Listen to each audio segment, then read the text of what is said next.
ಮೇ 2022ನೇ ತಾರೀಕಿಗೆ ರಾಜ್ಯ ಸರ್ಕಾರ ಕನಿಷ್ಠ ವೇತನವನ್ನು 8 ವರ್ಷಗಳ ನಂತರ ಪರಿಷ್ಕರಣೆ ಮಾಡಿ ಘೋಷಣೆಯನ್ನು ಮಾಡಿತು. ಈ ಅಧಿಸೂಚನೆ ಬಂದ ಮೇಲೆ ಕರ್ನಾಟಕ ರಾಜ್ಯದಲ್ಲಿ ಸುಮಾರು 1 ಕೋಟಿ ಕುಟುಂಬಗಳು ಭಾಳ ಸಂತೋಷವನ್ನು ವ್ಯಕ್ತ ಮಾಡಿತು.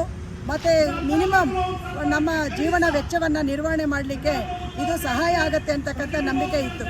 ಆದರೆ ಈಗ ನಮಗೆ ಬರ್ತಾ ಇರ್ತಕ್ಕಂಥ ಸುದ್ದಿ ಏನಂದರೆ, ರಾಜ್ಯದ ಬಂಡವಾಳಗಾರರು ಹೋಗಿ ರಾಜ್ಯ ಸರ್ಕಾರದ ಮೇಲೆ ಒತ್ತಾಯ ತಂದು ಈ ಒಂದು ಕನಿಷ್ಠ ವೇತನವನ್ನು ಜಾರಿ ಮಾಡಬಾರ್ದು ಅಂತಕ್ಕಂಥದ್ದನ್ನು ಅವರು ಹೇಳಿದ್ದಾರೆ.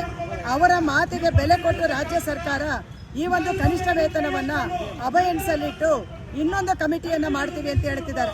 ಆದರೆ ನಮಗೆ ಗೊತ್ತಿರಬೇಕು, ಕನಿಷ್ಠ ವೇತನ ಹಿಂದಿನ ಕನಿಷ್ಠ ವೇತನ ಕಾಯ್ದೆ ಪ್ರಕಾರ ಕನಿಷ್ಠ ಸಲಹಾ ಮಂಡಳಿ ಅಂತ ಏನಿತ್ತು, ಆ ಸಲಹಾ ಮಂಡಳಿ ಒಂದು ಸಾರಿ ತೀರ್ಮಾನ ಮಾಡಿದ ಮೇಲೆ ಅದು ಸ್ಟ್ಯಾಚ್ಯುಟರಿ ಬಾಡಿ ತೀರ್ಮಾನ ಮಾಡಿರೋದನ್ನು ಮತ್ತೆ ಕ್ಯಾಬಿನೆಟ್ಗೆ ತಗೊಂಡೋಗುವಂಥ ಅಗತ್ಯ ಇಲ್ಲದೆ ಇದ್ರೂ ಕೂಡ ಮಾಲೀಕರ ಒಂದು ಲಾಬಿಗೆ ಇವತ್ತು ರಾಜ್ಯ ಸರ್ಕಾರ ಮಣಿತಾ ಇದೆ. ಮತ್ತು ಮಾತ್ರ ಅಲ್ಲ, ಮಾಲೀಕರು ಏನಿವತ್ತು ಎದುರಿಸ್ತಾ ಇದ್ದಾರೆ, ನಾವು ಕನಿಷ್ಠ ವೇತನ ಹೆಚ್ಚಳ ಆದರೆ ಬೇರೆ ರಾಜ್ಯ ಕೊಟ್ಟು ಹೋಗ್ತೀವಿ ಅಂತ, ಇದು ಶುದ್ಧ ಸುಳ್ಳು. 4ನೇ ಸ್ಥಾನ ಕರ್ನಾಟಕದಲ್ಲಿದೆ. ಇದು ITBTಯಲ್ಲಿ 1ನೇ ಸ್ಥಾನ ಇದೆ. GSTಯಲ್ಲಿ 2ನೇ ಸ್ಥಾನ ಕರ್ನಾಟಕ ಇದೆ. ಮತ್ತು ಹಾಗೆಯೇ ವಿದೇಶಿ ಬಂಡವಾಳದಲ್ಲೂ ಕೂಡ ನಾವು 2ನೇ ಸ್ಥಾನದಲ್ಲಿದ್ದೀವಿ. ಮತ್ತು ಇವತ್ತು ಬೇರೆ ಉತ್ತರ ಭಾರತದ ರಾಜ್ಯಗಳು ತಗೊಂಡಾಗ ಕನಿಷ್ಠ ವೇತನ ಅಲ್ಲಿ ಕಡಿಮೆ ಇದೆ. ಯಾಕೆ ಅಲ್ಲಿ ಬಂಡವಾಳಗಾರರು ಹೋಗಲಿಲ್ಲ? ಸೊ ಇದರ ಅರ್ಥ ಏನು ಅಂತ ಹೇಳಿದ್ರೆ, ಬಂಡವಾಳಗಾರರಿಗೆ ಲಾಭ ಬೇಕು, ಆದರೆ ಅವರಿಗೆ ಅವರ ಉಳಿತಾಯದಲ್ಲಿ ನಮಗೆ ಕೂಲಿಯನ್ನು ಕೊಡೋದನ್ನು ನಿರಾಕರಣೆ ಮಾಡ್ತಾ ಇದ್ದಾರೆ. ರಾಜ್ಯ ಸರ್ಕಾರನೂ ಕೂಡ ಹಣಕಾಸು ಇಲಾಖೆಗೆ ಹೊರೆ ಜಾಸ್ತಿ ಆಗುತ್ತೆ ಅಂತಕ್ಕಂಥ ನಾಟಕ ಮಾಡ್ತಾ ಇದೆ. ಆದರೆ ಇವತ್ತು ರಾಜ್ಯ ಸರ್ಕಾರ ಸಾವಿರಾರು ಕೋಟಿಗಳನ್ನು ನಮ್ಮ ರಾಜ್ಯದ ಮಾಲೀಕರಿಗೆ ಬೇರೆ ಬೇರೆ ಸ್ವರೂಪಗಳಲ್ಲಿ ಇವತ್ತು ಸಹಾಯ ಮಾಡಿದ್ದಾರೆ.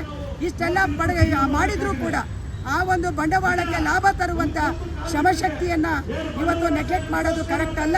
ಆದ್ದರಿಂದ ನಾವು ಎಚ್ಚರಿಕೆಯನ್ನು ಕೊಡ್ತಾ ಇದ್ದೀವಿ.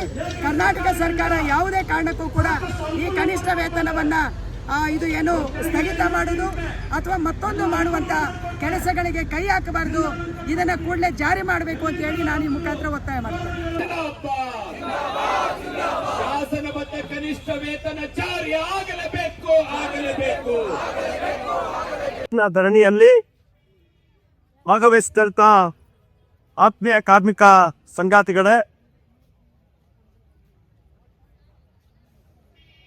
ನಿಮ್ಮೆಲ್ಲರಿಗೂ AITUC ಕರ್ನಾಟಕ ರಾಜ್ಯ ಸಮಿತಿ ಪರವಾಗಿ ನಾನು ಹೋರಾಟದ ಶುಭಾಶಯಗಳನ್ನು